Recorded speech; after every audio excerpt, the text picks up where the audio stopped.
Most people think that they're not successful because they don't have enough time, or maybe they're not good enough. But that is not the real reason. The truth is, most people fail because they are constantly in a state of distraction. They ignore their worries, their regrets, their stress, and they just numb it all with social media, video games, and sometimes even substances. Be honest, when was the last time you did nothing? Lying down, staring at the ceiling, and actually letting your mind think. For me, before I realized this, it was probably about 10 years ago, back when I was grounded as a kid. And you might be thinking, why would I do that? What a complete waste of time that is. But honestly, sometimes doing nothing is probably one of the most productive things that you can do, especially today in a world with constant stimulation and constant distractions. Because when you avoid your thoughts, they don't disappear, they just pile up. And when they pile up, they destroy your ability to focus, to work, and to grow without you even realizing it. So the first thing I want to talk about is like this epidemic we're kind of living in, filled with just constant stimulation and distractions. People panic or get awkward when there's silence.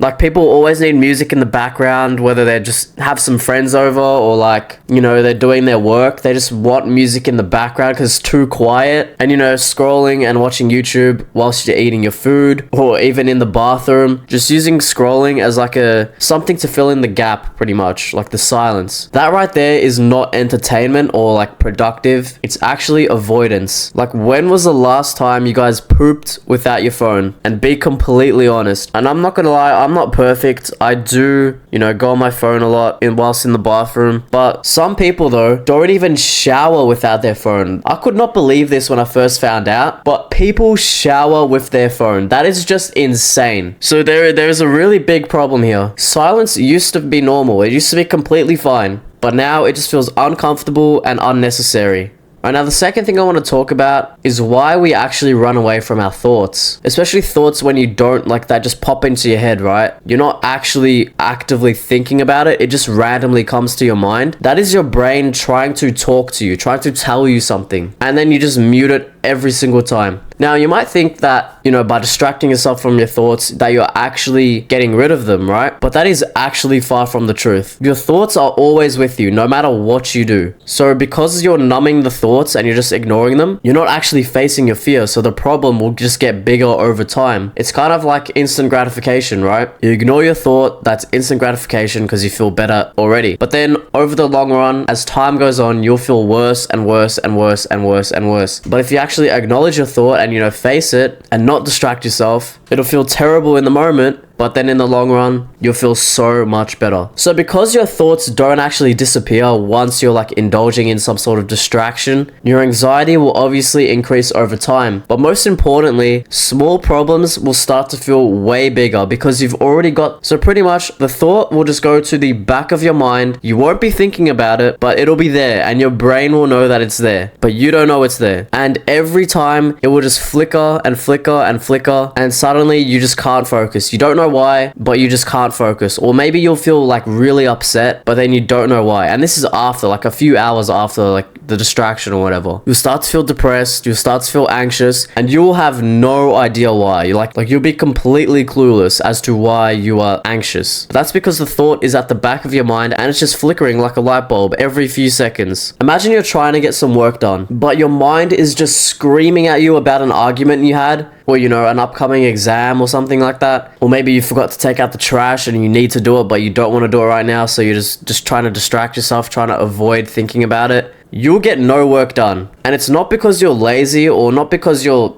you know, stupid. You'll get absolutely no work done, and if you do, it'll be really bad because your mind is just completely overloaded. So suppressing your thoughts, it just doesn't work. And facing them instantly frees up mental space. That's why I said staring at a wall and doing nothing is honestly the most productive thing that you can do sometimes. But there are some solutions that I'll go through in a second. But first, I just want to explain that your thoughts are a roadmap. Every worrying thought that you have points to something important. These thoughts are actually signals, and they're not like punishments. They're not trying to make you feel bad. It shows you what needs fixing, what needs improving, what needs changing. Your mind is never trying to stress you out. It's always trying to guide you in the right direction. And if you believe in God, there's a reason why God puts all of these thoughts in your brain. For example, if you're really anxious about an up and coming exam or like a job interview or whatever, that's your mind telling you you've got work to do. You've got something coming up, you're very anxious about it, so you're clearly not prepared. So you should probably study, or you should probably practice some sort of speech or whatever, you know? So if you're anxious about something and, you know, you're trying to distract yourself, you are just doing more harm than good, and you should just prepare for it and face it. Alright, so now I'm going to give you guys some practical steps to actually stop escaping your thoughts. These are some actionable tips, so you guys need to be doing this. Watching this video is one thing, but actually taking action is another thing. And it's honestly 10 times better than just watching this video. So the first thing that you should do is to add small pockets of just silence in your day. So that could look like no going on your phone whilst eating, or no music whilst you do chores and work. No phone for the first hour of the day, and even just going on silent walks without your phone. Even meditating for like 5 minutes a day. You need small pockets of silence every single day to keep your mind just content, and your mental health will benefit so much from this. It is actually crazy. Alright, now the next thing you need to do is let your thoughts just flow throughout your mind. Don't panic, don't distract yourself, just let your mind speak to you. Notice the patterns, notice, you know, why am I thinking this? What could be the meaning of this thought? Why am I anxious about this? Why am I sad about this? Why am I angry about this? And really start analyzing your thoughts, and even write them down in like a journal or whatever. And you can come up with a solution to flip that thought into a positive thought, like I said about the exam earlier before. And even if it's something you're like procrastinating as well, that's another thing in your mind that can flicker like a light bulb at the back of your mind. I should have mentioned that before, but so if it's something that you're procrastinating and it takes under 5 minutes, just do it. If it's emotional, write it down, analyze, and don't numb yourself. That is the worst thing that you can do. But anyways, that's it for today's video. If you guys found this video helpful, make sure to chuck a like and subscribe. I post videos like these every single week in hopes to change people's lives. Thank you guys so much for watching, and I'll see you all in the next video.